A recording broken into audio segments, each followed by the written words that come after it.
तो सर अगला सवाल है मेरा, जैसे सेक्शन हमने अभी बात भी की कि 302 है ना, हमारे देश का एक ही सेक्शन है, कोई भी सेक्शन है वो एक ही है, मर्डर के लिए 302 और धोखाधड़ी के लिए 420।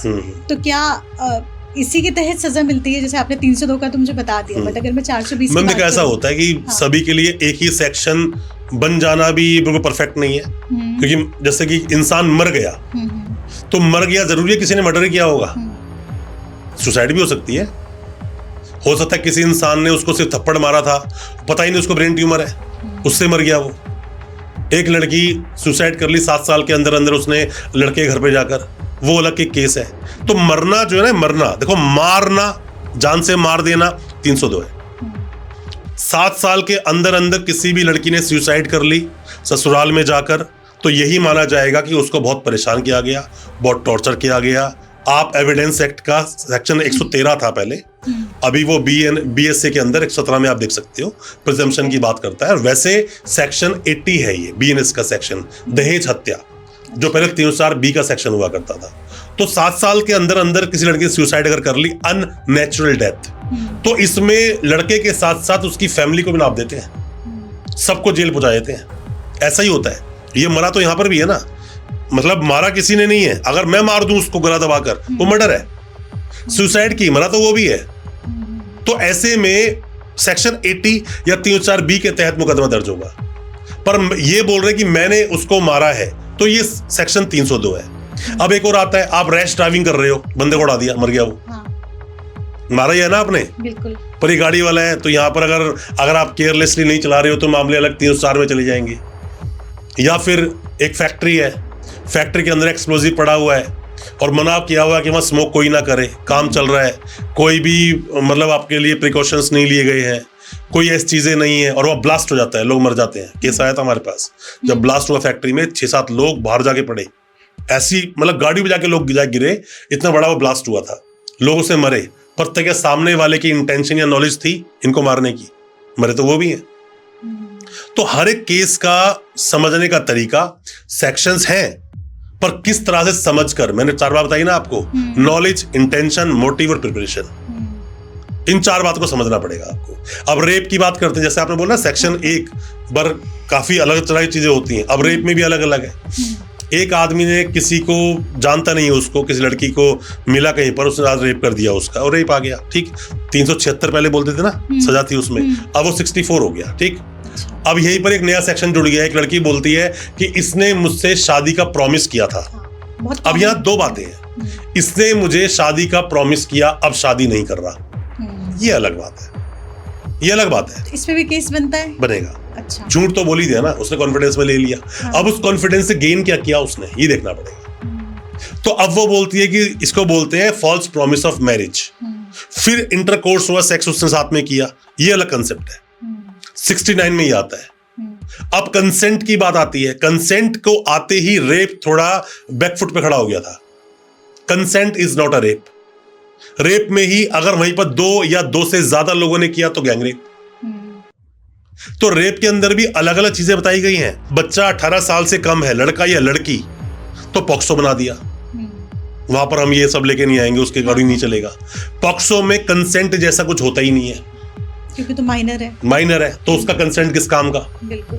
तो आप एक वर्ड, हम जैसे हम इंडियंस है ना, हमारे देखने का मतलब देखना है, हम बोलते सी, वॉच, लुक, गेज, बोले ना, केयरिंग, मतलब अलग अलग वर्ड हो गए सारे ये।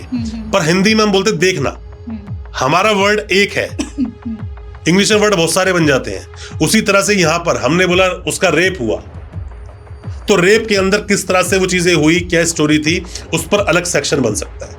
तो डिपेंड करता है केस टू केस, डिपेंड करता है किस तरह से उसको अंजाम दिया गया। मैं एक बात और आपको बताता हूं कि जो कानून आज नहीं है, ऐसी कोई श्योरिटी नहीं है कल वो कानून नहीं हो सकता। रोज कानून बनते हैं, कानून टूटते हैं, किसी को बैड लोग घोषित कर देते हैं ये लोग। पर यह है कि कानून बनता है। आपके साथ कुछ गलत हुआ, अपने देश की किताब में नहीं है, वो गलत हुआ, गलत तरीके से हुआ, तो वहां पर वो कानून बनेगा, कानून लाया जाएगा, लोगों के हित के लिए उसको कानून बनाना पड़ेगा। सर मेरा अगला सवाल है, जेल जाने से पहले कोई भी एक्यूज क्या क्या रेमेडीज ले सकता है सर? देखिए, जेल जाना तो एक बड़ा ही वाइडर एक सवाल बन जाता है, क्योंकि जैसे ही जेल का नाम आएगा, बेल का नाम ऑटोमेटिकली सामने आ जाएगा कि जेल जाएगा तो बेल कैसे होगी, है ना। और अगर कोई इंसान जेल जा रहा है तो मतलब ये कि उसने कोई सीरियस ऑफेंस कर दिया, या फिर हम ये कहें कि 7 साल से ज्यादा जो सजा वाले ऑफेंसेस हैं उसने कोई ऐसा केस कर दिया। क्योंकि आज भी अपने देश का जो कानून है बड़ा क्लियर है कि 7 साल तक के मामले, 7 साल तक का जो पनिशमेंट के मामले होते हैं, इसमें 41A का नोटिस देना मैंडेटरी है। 35 सब क्लॉज 3 भी बोलते हैं इसको, सब सेक्शन 3, उसका नोटिस देना मैंडेटरी है। नोटिस देना पड़ेगा तभी आप किसी को अरेस्ट करें। बट सवाल यहाँ पे कई सारे आते हैं। मान लीजिए कॉल सेंटर चल रहा है, पुलिस ने जाकर रेड मार दी, सब लोग वहां काम कर रहे हैं, लोगों को ठग रहे हैं, क्लियर हो गया सब कुछ, तो क्या पुलिस पहले उन्हें नोटिस दे? पर यहां पर भी पुलिस को एक प्रिकॉशन करना चाहिए ताकि वो जो जजमेंट है उसकी अवहेलना ना हो जाए। नोटिस दे और पूछताछ करे। अगर लगता है कि नहीं ये बंदे कोऑपरेट करेंगे और कुछ डाउट है कि शायद गड़बड़ नहीं चल रही है, तो उसको छोड़ना चाहिए। क्योंकि पुलिस को स्पेसिफिक रीजन डालना पड़ेगा ना कि आप अरेस्ट कर क्यों रहे हो उस आदमी को। अब बात आती है कि बंदा उससे पहले, मान लो पुलिस की कस्टडी में है, आज पुलिस ने किसी को अरेस्ट कर लिया, 24 घंटे में कोर्ट में पेश करेंगे, वो जानता है जेल भेजेंगे। अब यहां सवाल आता है कि उसको बेल पे कैसे निकालें। क्या बेल पे अभी भी बचने के कोई रास्ते हैं? बिल्कुल रास्ते, बहुत सारे रास्ते हैं। लोग यहाँ पे गड़बड़ करते हैं। गड़बड़ क्या करते हैं कि वो जेल जाने के बाद वकील करते हैं। जैसे ही किसी को अरेस्ट कर लिया, इमीडिएटली अपने वकील साहब को बताओ कि भाई यहाँ से इसको अरेस्ट कर लिया, यहाँ से उठा लिया, या फिर घर से लेकर चले गए। वकील साहब का काम चालू हो जाता है यहीं से। सबसे पहले वो पुलिस स्टेशन जाएंगे, 41D CRPC का सेक्शन, जिसमें जाकर वो बोलेंगे कि मुझे अपने क्लाइंट से मिलना है, और पुलिस रोक नहीं सकती कि आप अपने क्लाइंट से नहीं मिल सकते, जैसे मूवीज में देखते हैं। एग्जैक्टली आप मिलोगे ही मिलोगे। आप जाकर मिलोगे, अपने जाकर क्लाइंट से पूछो कि भाई तू कब से है यहाँ पर। वो बोलता है रात को लेकर आ गए थे, खाना वाना खाया। कई बार तो खाना भी नहीं मिलता उन्हें वहां पर, तो पानी तो दूर की बात है, खाना पानी ये सब देना एक ड्यूटी बन जाती है, तो देना ही पड़ेगा, चाहे किसी भी अपराध में आपने उसको अरेस्ट किया है। क्या रात को तेरे को सोने दिया गया? ये रात भर घुमाते ही रहे। अगर रात भर घुमाए तो सुबह सोने का टाइम देंगे वो लोग, क्योंकि ये भी फंडामेंटल राइट है कि आपको नींद हराम नहीं कर सकता कोई भी, ये रात भर आपको घुमा नहीं सकता, ये भी फंडामेंटल राइट है आपका। फिर आप पूछोगे अब बता केस के फैक्ट क्या है, क्या हुआ, कैसे हुआ, ये सब कुछ जानना बहुत जरूरी है। पुलिस मारपीट तो नहीं कर रही है, पुलिस ने तेरा मेडिकल करवाया कि नहीं करवाया, पुलिस ने कोई पेपर तेरे साइन करवाए कि नहीं करवाए, पुलिस ने तेरे को बताया कि क्यों अरेस्ट किया है, क्या पुलिस ने तेरे को कंप्लेंट दिखाई है। ये सब चीजें एक अच्छे वकील साहब अपने क्लाइंट जाके पूछते हैं। सब कुछ पूछने के बाद FIR कॉपी उनके पास होती है, और नहीं भी होती है तो वहीं पर वो अपनी बेल को ड्राफ्ट करते हैं। वो कहते हैं 24 घंटे में तो कोर्ट में लेके आएंगे पेश करने के लिए, वो अपनी बेल रेडी रखते हैं, और कोर्ट में जैसे ही वो आता है इमीडिएटली वकालतनामा साइन करवाते हैं, बेल पे लगाते हैं और जज साहब के हाथ में दे देते हैं कि सर ये मेरी बेल एप्लीकेशन है। तो फिर जैसे ही हमने बेल एप्लीकेशन दी है, बट इसमें भी थोड़ा सा हॉल्ट लेना चाहिए। पहले देखो पुलिस वाले क्या पेपर दे रहे हैं। पुलिस वाले कई बार ग्राउंड्स ऑफ अरेस्ट लिख कर नहीं लाते, तो आपको वहीं से बेल मिल जाएगी। अभी जो मैं आपको बातें बता रहा हूं ना, थोड़ी टेक्निकल हो रही है, थोड़ी टेक्निकल चीजें हो रही है, बट ये उस आदमी को जरूर समझ आएगा जिसके साथ कोई केस हुआ, या उसका नाम आया, या नए वकील साहब है जिसने यहां तक अपना पॉडकास्ट देखा है ना, वो कनेक्ट कर रहा होगा इन चीजों से।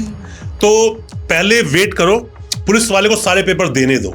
जैसे ही सारे पेपर दे दिए, उनको मांगो जज साहब से कि जनाब मुझे इसकी कॉपी चाहिए, या फिर मुझे पेपर दिखा दो। आपका राइट है मांगने का।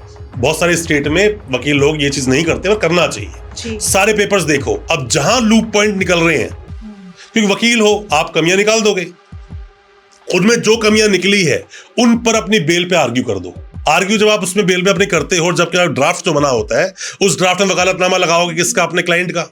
लगाने के बाद में आर्ग्यू करो कि यहां पर ये चीजें नहीं है, ग्राउंड्स ऑफ अरेस्ट नहीं दिए, केस तो बेलेबल ऑफेंस है, तो अरेस्ट क्यों कर लिया, नोटिस मुझे दिया ही नहीं कभी भी इसके अंदर, इलीगल अरेस्ट का मामला है, कोई इंडिपेंडेंट गवाह नहीं है, किस बात की रिकवरी। तो ये सब जब आप ग्राउंड पे आर्ग्यू करते हो तो वहीं से छोड़ा जा सकता है।